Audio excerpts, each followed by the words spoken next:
पर मार्गदर्शन दें। देखिए, हो सकता है आपने किसी धार्मिक क्रिया में संलग्न व्यक्ति को कषायाविष्ट रूप में देखा होगा, या जैसा आपने लिखा है उस रूप में उसे देखा होगा। लेकिन ऐसा नहीं है कि धार्मिक क्रिया करने वाले व्यक्ति ऐसा जो कर रहे हैं वो धार्मिक क्रियाओं के कारण कर रहे हैं। वस्तुतः हमारे अंदर के जितने भी नकारात्मक आवेग हैं वो सब हमारे भीतर के विकार हैं, और इन विकारों का शमन आध्यात्मिक जागरण के अभाव में संभव नहीं है। इसलिए जो भी व्यक्ति धार्मिक क्रिया करे, अगर अध्यात्म से संपन्न होकर के करता है तो उसकी क्रिया में और भावना में एक रूपता दिखती है। इसलिए धार्मिक व्यक्ति को ये चाहिए कि वह धार्मिक क्रिया भी करे और उसके उद्देश्य का अनुपालन भी करे। आध्यात्मिकता के साथ जब धार्मिकता जुड़ती है तो जीवन में सुगंध प्रकट होती है, और क्रिया जब क्रिया मात्र बनकर रह जाती है तो केवल ऊपर से ओढ़ी हुई क्रिया की तरह हो जाती है। धर्म ऊपर से ओढ़ने की चीज़ नहीं, अंदर से प्रकट करने वाला तत्व है जो अध्यात्म के जागरण से ही संभव है। लेकिन कई बार ये देखने में आता है कि लोग खासकर धार्मिक क्रियाओं में 16 वालों के प्रति एक आरोप जड़ते हैं कि जो ज़्यादा 16 करते हैं उनको ज़्यादा गुस्सा आता है। ये एक आम भाषा है, खासकर नई पीढ़ी की बहुओं का अपने सासुओं के प्रति ज़्यादा ये प्रतिक्रिया उनकी होती है। लेकिन मैं उनसे कहता हूँ, इसे थोड़े सकारात्मक नज़रिए से देखने की ज़रूरत है। एक व्यक्ति अपनी धार्मिक क्रियाएं करता है तो वो चाहता है कि मेरी क्रिया अच्छे तरीके से संपन्न हो। आप यदि कोई कार्य करते हैं और आपके उस कार्य में कहीं से बाधा होगी तो आपको तकलीफ होगी कि नहीं होगी? जिस कार्य में आपकी रुचि है, जिसे आप बहुत अच्छा मानते हैं, उसमें यदि कोई व्यक्ति डिस्टर्ब करेगा निश्चित रूप से आपको तकलीफ होगी। धार्मिक क्रिया करने वाले व्यक्ति की अपनी एक लाइफ स्टाइल होती है, और उस जीवनचर्या में यदि कोई व्यवधान डालता है तो उसको तकलीफ होती।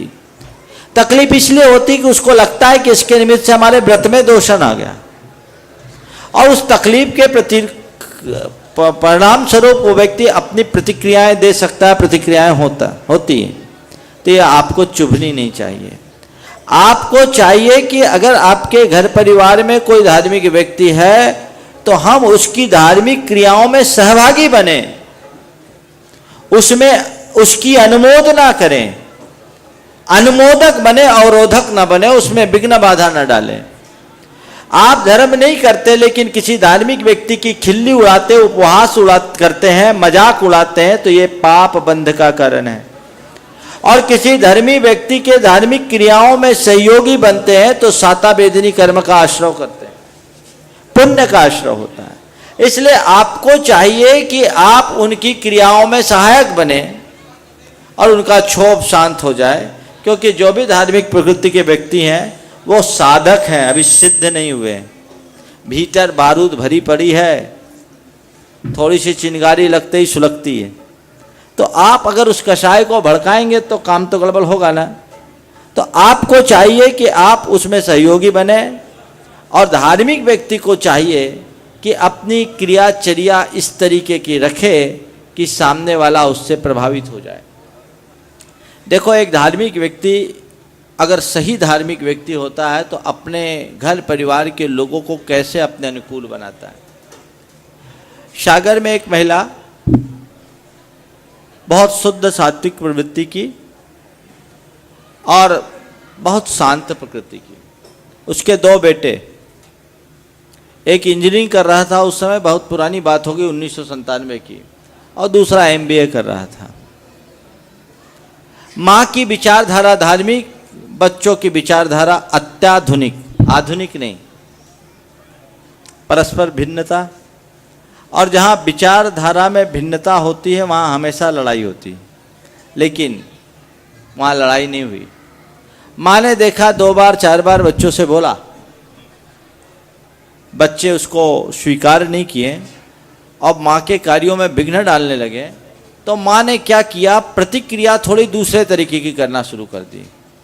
माँ बच्चों को कुछ बोलने की जगह खुद को पनिश करने लगी। अपने आप को दंडित करने लगी कि मेरे संस्कारों में कहीं कमी रही है, इसलिए बच्चे ऐसे हुए। और बच्चों से कुछ ना बोले, खुद को दंडित करे। और वो बच्चों ने कुछ दिन देखा कि ये तो उल्टा हो रहा है, हमारे कारण मां तकलीफ पा रही है। आखिर मां तो मां ही होती है और मां के प्रति भक्ति तो होती है। उन बच्चों का हृदय परिवर्तित हो गया और जो बच्चे मां की क्रियाओं में बाधा देते थे वो सब मां की क्रियाओं में सहायक हो गए और ये भी कह दिया, मां अब तुमको कभी आलू प्याज बनाने की जरूरत नहीं। तो इस सकारात्मक प्रतिक्रिया के परिणाम स्वरूप मां ने जो उपलब्धि अर्जित की, शायद डांट डपट कर बच्चों को वैसा नहीं सिखा सकती थी। समझ गए? तो आप ऐसा करें, जो भी धार्मिक व्यक्ति हैं, धर्म की क्रिया को इस तरीके से करें कि सामने वाले भी आपसे प्रभावित हों। टोंकों पर महिलाओं को चरण छूना चाहिए कि नहीं? देखिए, ये चरण नहीं है, चरण चिन्ह है। और चरण चिन्हों का स्पर्श स्त्री पुरुष सब कर सकते हैं। प्रायः मेरे पास प्रश्न आता है, इसके स्पर्श में कोई बाधा नहीं है। मध्यलोक में मैं था तो मैंने जब इस प्रश्न का उत्तर दिया कि चरण चिन्ह का स्पर्श कर सकते हैं, कोई बुराई नहीं है, तो मेरे पास तुरंत थोड़ी देर बाद एक पर्ची आ गई, शायद आज भी आ जाए, इसलिए पहले ही बोल रहा हूँ। एक पर्ची मेरे पास आई कि जब ऊपर चरण चिन्ह छू सकते हैं तो महाराज को क्यों नहीं छू सकते, भगवान को क्यों नहीं छू सकते? तो मैंने उसका उत्तर दिया कि सुनो, ससुर के सामने घूंघट रखा जाता है, उसकी फोटो के सामने नहीं। समझ गए ना?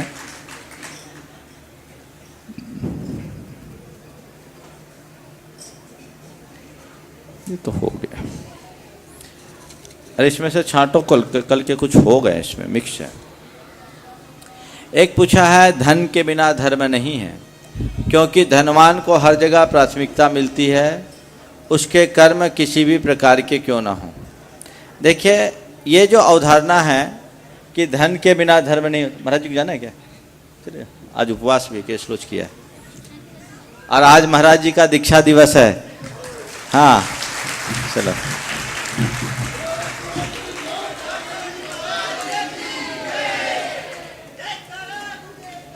हाँ बाकी लोग बैठ जाएं।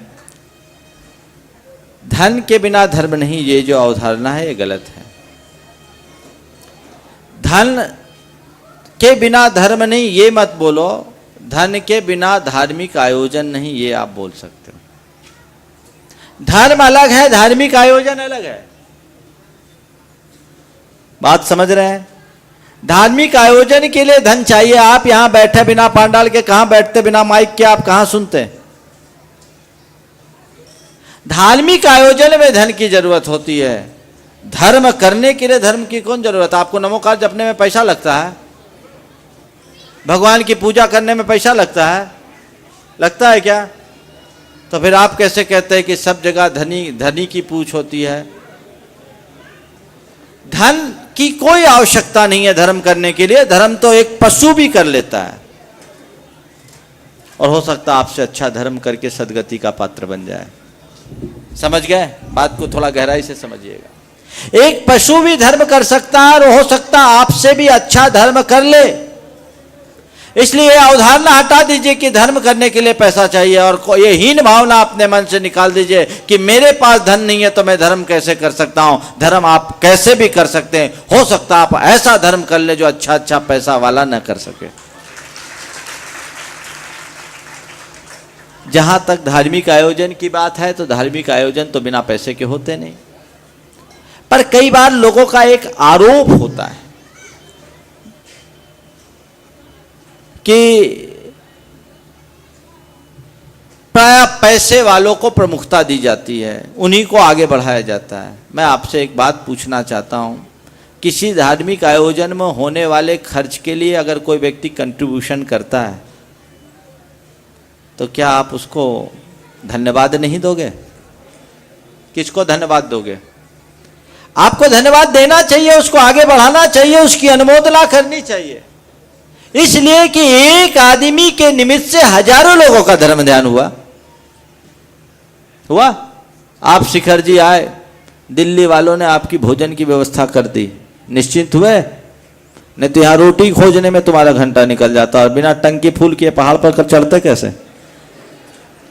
अगर ऐसे व्यक्ति को मंच पे सम्मानित किया जाए तो तुम्हें तकलीफ क्या है? बल्कि ऐसे व्यक्ति की सदैव अनुमोदना करना। और धनी का सम्मान नहीं होता, धन के त्यागी का सम्मान होता है। कोई कितना ही पैसा वाला बना रहे, वो पैसा वाला अपनी जगह, उसको कौन पूछता? जो उनमें से त्याग करता उनको ना पूछते हो। और आपने किसकी प्रशंसा की, किसका सम्मान किया? उसके दान का सम्मान किया। तो एक आदमी ने कोई अच्छे कार्य के लिए दान दिया और उसकी मंच पे घोषणा हुई, आपने तालियां बजा के उसकी अनुमोदना की, तो आपने पुण्य पाया कि नहीं पाया? समझ में आया? कोई दान करे, दानी की सदैव अनुमोदना करो, तुम्हारी अनुमोदना से भी तुम्हें दान देने का पुण्य प्राप्त होगा। और एक बात बताऊं, किसके निमित्त से पुण्य प्राप्त हुआ तुमको? जिसने दान दिया। तुमने कुछ लिया नहीं, दिया नहीं, केवल ताली बजाई और ताली बजा करके पुण्य कमा लिए। एक ने दान दिया और तुमने उसकी अनुमोदना करके पुण्य कमाया। समझ गए? और इसका 6वां भाग उसको और बोनस में मिल गया जिसने दान दिया।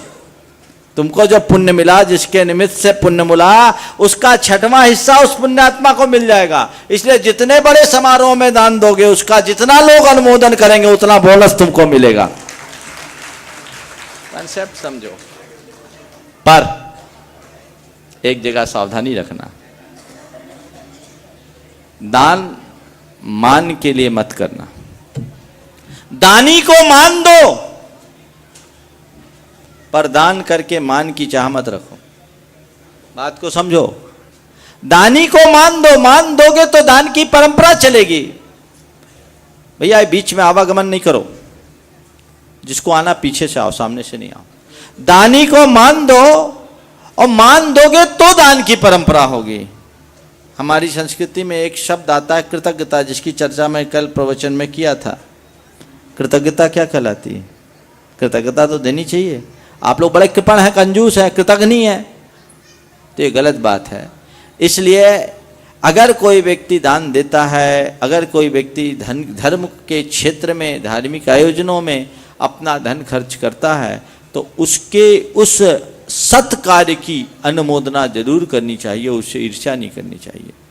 एक बार मुझसे कहा गया कि महाराज आप कहते जरूर है कि धर्म के क्षेत्र में सब बराबर है, पर प्रायः देखा जाता पैसे वालों को ही आगे बिठाया जाता है। तो मैंने कहा मुझे लगता है तुम्हें धर्म से अनुराग नहीं है, तुमको आगे आने की इच्छा है और जो आगे आ गए उनसे ईर्ष्या है। ये तो महाधर्म है। तुम आगे आने पे ही धर्म होगा, ये अवधारणा क्यों रखे हो? आगे आने पे नाम होगा, धर्म नहीं। धर्म तो पीछे भी हो सकता है और सबसे अंतिम पंक्ति में भी हो सकता है। जो यहाँ उपस्थित नहीं आया हुआ वो भी कर सकता है।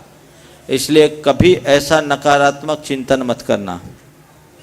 धार्मिक कार्य में अपनी शक्ति के अनुरूप द्रव्य लगाना, और नहीं लगा पा रहे हो तो जो लगाया उसकी अनुमोदना करना।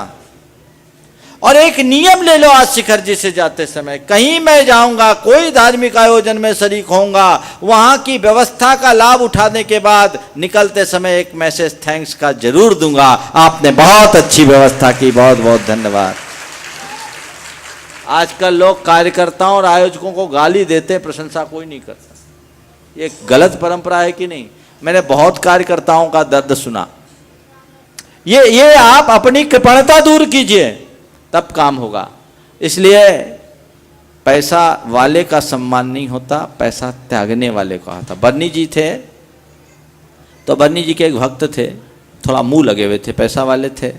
बर्नी जी त्याग की महिमा बताते थे, तो वो उनसे मजाक किया करते थे। एक बार उनको जाना था और रास्ते में नदी पड़ी, नाव से पार होना था। दोनों थे, दोनों नाव पर सवार हो गए। और जब नाव से पार हुए तो आखिरी में नाविक को जो पैसा देना था, उनने अपने जेब से रुपए निकाले और नाविक को दे दिया। और उनने फिर बर्नी जी से चुटकी ली, देखा महाराज आज हमारे जेब में रुपया नहीं होते तो अपन ये पार नहीं आ पाते। बुंदेलखंडी में बोला उन्होंने, महाराज अपने जेब में रुपया नहीं होते तो हम इस पार नहीं आ पाते। तो बन्नी जी ने कहा सुनो, अगर रुपया जेब में धरे होते तो ये पार नहीं आ पाते। इस पार कैसे आए? जेब में रुपया होने के कारण नहीं आए, जेब से रुपया निकला तब आए। बात समझ में आ गई? मैं समझता हूं अब इस विषय में ज्यादा बोलने की जरूरत नहीं।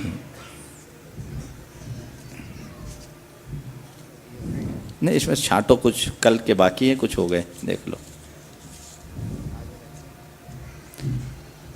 कहते हैं ईंट का जवाब पत्थर से नहीं प्रेम से देना चाहिए, ताकि सामने वाला स्वयं लज्जित हो जाए और आप उसके प्रति कृतज्ञ हो जाएं, क्योंकि उन्होंने आपको प्रेम प्रदर्शन का मौका दिया। कहना तो सहज है, मगर ऐसा हम कर नहीं पाते। राह बताएं ताकि हम भी कृतज्ञ और प्रेमी बन सके। प्रेमी बनने के लिए बहुत विशाल हृदय चाहिए। प्रेमी कौन बनता है? जो सामने वाले की गलती को माफ़ भी कर दे और साफ भी कर दे। माफ़ भी करे और साफ भी करे, समझ गए? आपके अंदर सामने वाले के प्रति प्रेम होगा तो उसकी कितनी भी बड़ी गलती क्यों ना होगी आप माफ़ कर सकते हैं। और माफ़ ही नहीं, प्रेम इतनी बड़ी ताकत देता है कि आप उसको साफ भी कर सको। साफ करो। ईंट का जवाब पत्थर से नहीं प्रेम से ही देना चाहिए। लेकिन मैं इसको दूसरे शब्दों में कहता हूँ। एक बार एक बहन ने मुझसे कहा कि महाराज जी, हमारे हस्बैंड बहुत गुस्सैल है, तो अभी तक तो मैं बर्दाश्त करती रही, अब हमने भी जैसे को तैसा देना शुरू कर दिया। हमारा जैसा को तैसा देना चाहिए कि नहीं? हमने उससे पूछा, अच्छा ये बताओ, तुमने जब से अपने व्यवहार में परिवर्तन किया, नतीजा क्या निकला? बोले क्या निकला महाराज, बर्दाश्त नहीं होता तो हमको भी बोलना पड़ता। बोले पहले और अब में क्या अंतर है? पहले मैं चुपचाप रह जाती थी तो मामला जल्दी शांत हो जाता था, अब थोड़ा लंबा खींचता है। मैंने उससे कहा कि तुम जैसे को तैसा ही जवाब दो।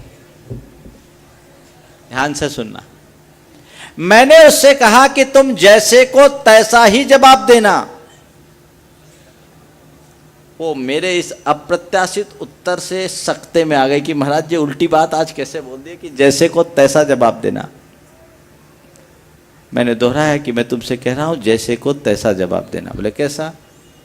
बोले ये बताओ, कहीं पर आग लग जाए तो तुम क्या करोगे? जैसी आग वैसा पानी डालोगे कि वहां पेट्रोल डालोगे? नहीं महाराज, जैसी जितनी प्रचंड आग उसी अनुपात में पानी। अगर चिंगारी हो तो फूंक दें, साधारण आग है तो बाल्टी भर पानी, और ज्वाला हो जाए तो दमकल बुलाते हैं। इसी का नाम है जैसे का तैसा। सामने वाले का जितना क्रोध हो तुम्हारे अंदर उतनी ही सहनशीलता और प्रेम हो, ये जैसे का तैसा है। समझ गए? वो आग बने तो पानी, समझ गए? कोई आपके कपड़े फाड़ दे तो बदले में आप उसके कपड़े फाड़ोगे कि अपने सियोगे? हाँ? अरे सामने वाले ने कपड़ा फाड़ा और तुम तुम्हारे कपड़े फटे, तुम उसके कपड़े फाड़ने में लग गए तो दोनों बराबर हो गए। इसलिए जैसे को तैसा का मतलब वो जितना दुर्व्यवहार करे आप उतना सद्व्यवहार करो। देखो इसका असर कैसे होता है। रविन्द्रनाथ टैगोर को जब नोबेल पुरस्कार मिला, पूरे विश्व से उनको बधाइयां मिलने लगी। सारे विश्व में उनके प्रशंसक थे। लेकिन उनका एक पड़ोसी था, वो उनसे बहुत ईर्ष्या करता था और उसके मन में बड़ी जलन हुई कि जरूर कोई जुगाड़ तुगाड़ से टैगोर ने ये अवार्ड पाया है। रविन्द्र जी को इस बात का एहसास हो गया कि टैगोर साहब को कि इसको हमसे तकलीफ है, अब कैसे सुधारा जाए। सामने वाले को किसी के अंदर आग लगी है तो उसको नियंत्रित कर पाना बहुत दिक्कत वाली बात होती है। रविन्द्र जी सुबह मॉर्निंग वॉक को जाते थे, लौटते समय उसके घर चले गए। उसके घर चले गए और चरणों में सिर रख दिया। बोला आपकी कृपा से मुझे एक उपलब्धि हुई है, आपका आशीर्वाद चाहता हूँ। सामने वाला एकदम पानी हो गया, उसने उन्हें उठा करके अपने छाती से लगा लिया कि मैं तो तुम्हारी इस उपलब्धि से जल रहा था, लेकिन आज तुम्हारे इस व्यवहार को देखकर मुझे ऐसा लगता है कि सच में तुम जैसे लोग ही नोबेल पुरस्कार पाने के अधिकारी हो। है जैसे का तैसा, आप कर सकते हैं ऐसा।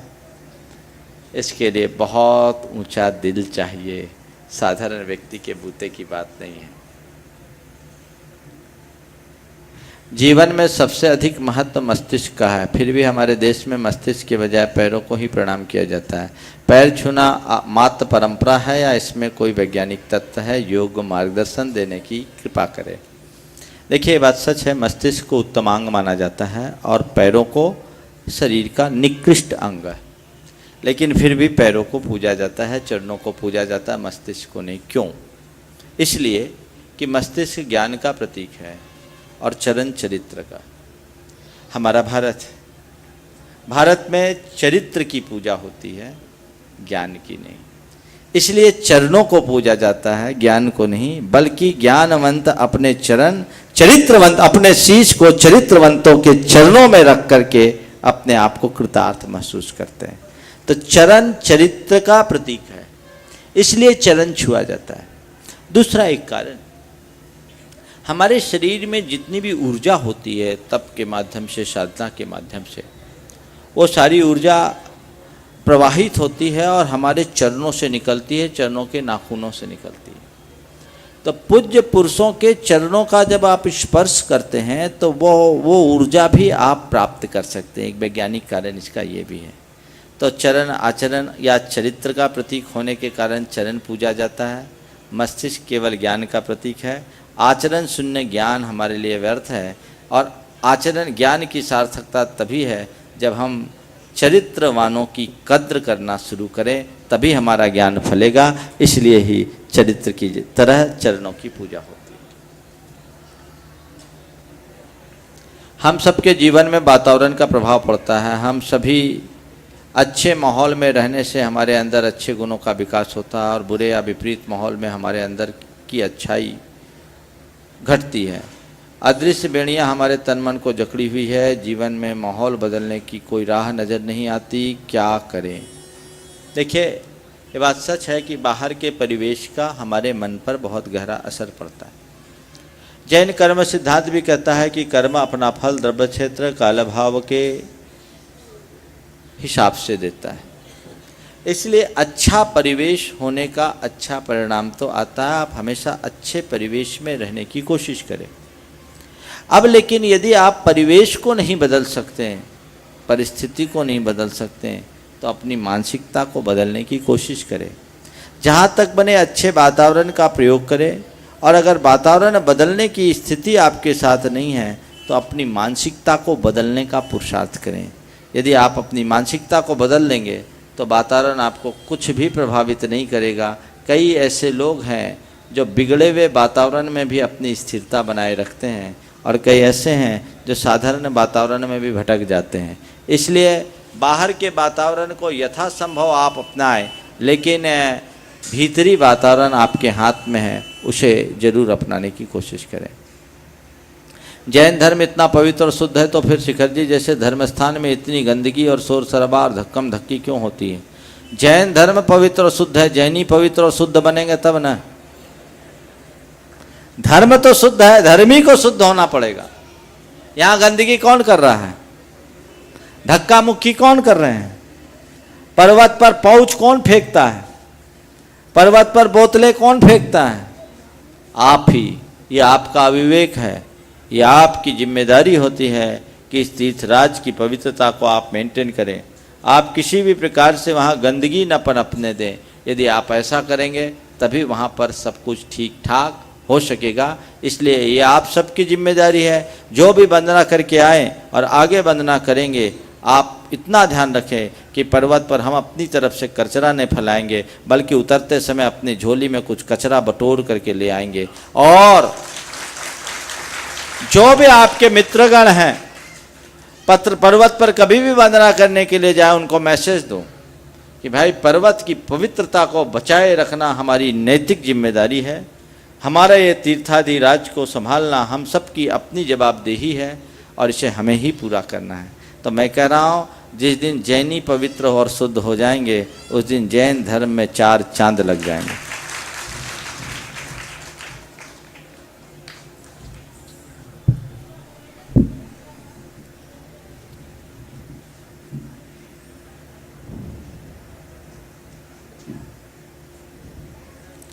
एक प्रश्न आया है, परमार्थ कैसे करना चाहिए? क्या धार्मिक कार्य में सहयोग देना परमार्थ है? क्या सामाजिक कार्य में सहायता करना, जैसे कि गरीब लड़की की शादी करने में सहायता करना, गरीब बच्चों की निःशुल्क शिक्षा, गरीब लोगों की आंखें टेस्ट कराकर ऑपरेशन कराना आदि? देखिए, परमार्थ कहते कैसे? अगर परमार्थ के गहरे अर्थ को देखा जाए तो परमार्थ का मतलब है आध्यात्मिक चेतना का विकास।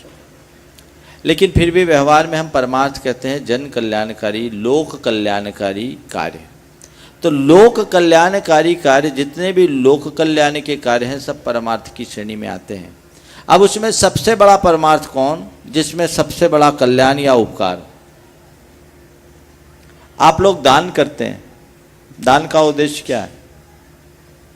आप दान क्यों करते हैं पता है? हाँ, किसके लिए? पुण्य उन्य बढ़ाने के लिए दान नहीं करते। पुण्य बढ़ाने वाला के लिए जो दान करता है वो लालची है। दान करने का उद्देश्य क्या है? आचार्य उमा स्वामी से किसी ने पूछा तो उन्होंने कहा, अनुग्रहार्थम सस्याति सर्गोदानम। स्वपर के उपकार के लिए अपने धन के त्याग का नाम दान है। दान का मूल उद्देश्य स्वपर का उपकार। समझ रहे बात को? तो अपने और पर का उपकार हो, और आपके दान से जितना बड़ा उपकार हो उतना बड़ा दान। मुझसे एक बार किसी व्यक्ति ने कहा कि महाराज, आजकल मंदिर बनाने में बहुत जोर दिया जाता है, मंदिर बनाने की जगह हॉस्पिटल खोला जाए, स्कूल चलाया जाए।